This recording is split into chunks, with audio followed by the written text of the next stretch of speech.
السلام عليكم احبائي ديالي، مرحبا بكم في هذا الفيديو الجديد اللي نشوفوا فيه اشياء جديده شريتها للبيت كيف ما كنتو طلبتوا مني قبل. اذا شريت شي حاجه نشاركها معكم، فغادي تشوفوا معايا بزاف ديال الحوايج اللي تقديت من ديكورات، اشياء صغيره بحال هكا، وانما غادي تعجبكم، فخليكم معايا.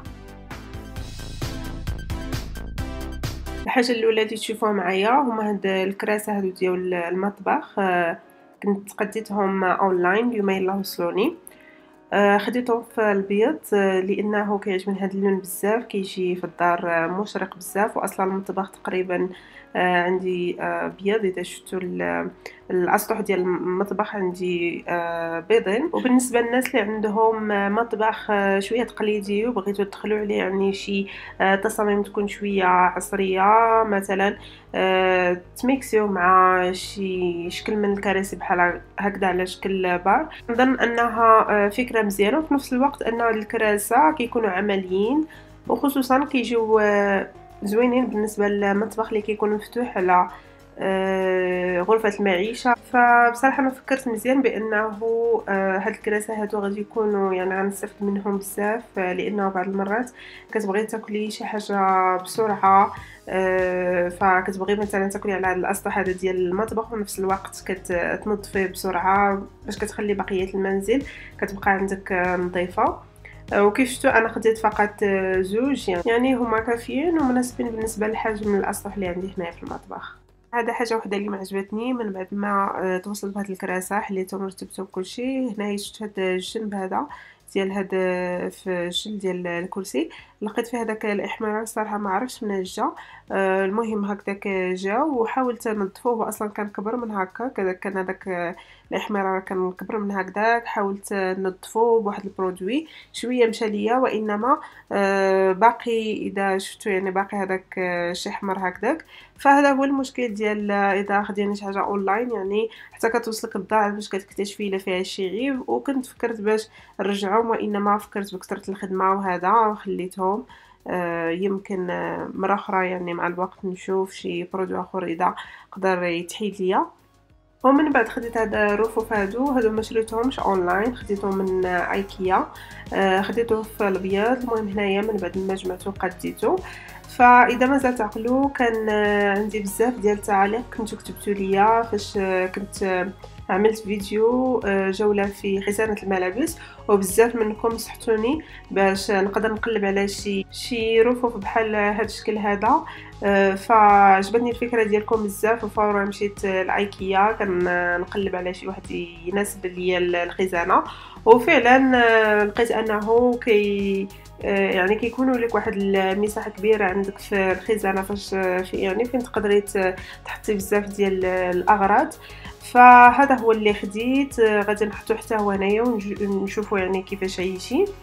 وفعلا لقيت بالنسبه لهاد الارفف هادو عندهم واحد الدور كبير باش يعني كننظم فيه الخزانه، خصوصا بالنسبه للخزائن اللي كتكون يعني عندها مساحات ضيقه. فهاد الارفف هادو يعني كتكون عمليه عندك وسط الدولاب ديالك. المهم انا حطيتو عندي هنايا بهذا الشكل هاد المساحه هذه اللي عندي هنا يعني متوفره فين نقدر نحط هاد الرفوف هادو.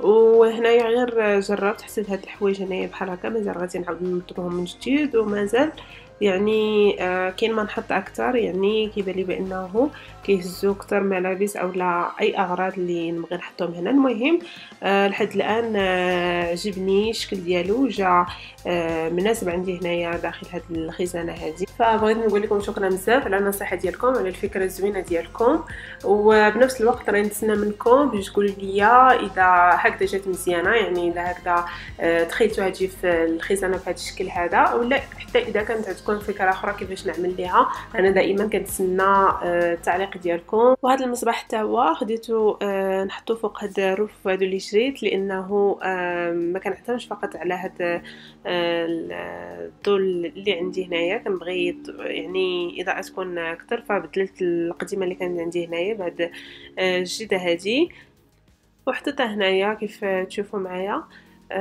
وبصراحه ضوات لي الخزانه بزاف. هكذا كتضوب لك على الملابس ديال كلهم. وخديت هاد الطاوله هذه ديال المصلوح كيف تشوفوا، خديتها حتى هي من ايكيا في نفس الوقت فاش خديت هذوك الرفوف اللي شفتوا معايا. اكثر حاجه عجبتني فيها كيف تشوفوا حجم ديالها صغير، يعني ما كبيراش على ود ما تاخذش مساحه بزاف، وكتجيني هذه عمليه لانه يعني كنحطها فوق اي حاجه نقدر نصلح. فهذا هو المكان اللي اكثر الوقت كنعمل فيه المصلوح. هذا علاش نحطها هنايا ورا هذا الكنابي هذه، او لا حتى اذا شفتوا راه كاين من تاع القيعه فنقدر نعلقها في هذه الخزانه هذه. وكذلك حطيت هاد اللوحات هادو من اتهم اللي كيعرفوه، راه فيه كاع الاثاث ديال البيت. واحد المحل اللي هو كبير بزاف صراحه كيعجبني بزاف لانه يعني كنلقى فيه كل شيء. واكثر حاجه كتعجبني هو انه عندهم اختيارات بزاف. المهم خديت هاد اللوله هذه خاصه باش نديرها هنايا في غرفه المعيشه، لانه كيف تلاحظوا معايا يعني الحيط كيبان خاوي، فخديت هذه خصيصا هنا باش نديرها فوق من هاد الاثاث هذا. وهذا طابلو الاخر شريته لغرفه النوم، عجبني بزاف اللون ديالو بيض، يعني غادي يجي فتح غيفتح ليا البيض اكثر. بالنسبه لهذا الطابلو الصغير هذا هو الشكل هذا كيف جا هنايا. بصراحه ما متاكداش منه مزيان واش جا زوين ولا لا. المهم ضروري نتسنى منكم الراي ديالكم واش جا زوين واخا نخليه او لا يعني نحيدو لانه ما متاكداش منه مزيان. اما هادو حتى هما شميعات جبتهم لانه تشوفوا هذا القدام هادو كنت شعلتهم يعني وبقاو كينزلوا دوك التميعات. فانا كنشوف بانه هذا من الاحسن يبقى ديكور، يعني ماشي بالضبط نبقى نشعل فيه يعني الشمع. مع هذا اذا كنت بغيت نشعلو غادي نرد هاد القدام هادو. المهم هادو زوينين عجبوني حتى هما، لقيتهم في اتهم بحال القدام الاولين اللي خديت.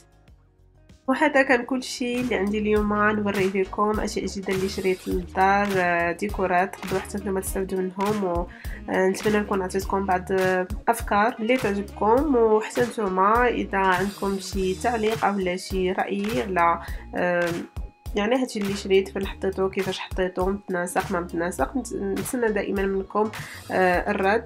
شكرا على المتابعه ونتلاقاو ان شاء الله في الفيديو الجاي. الى اللقاء.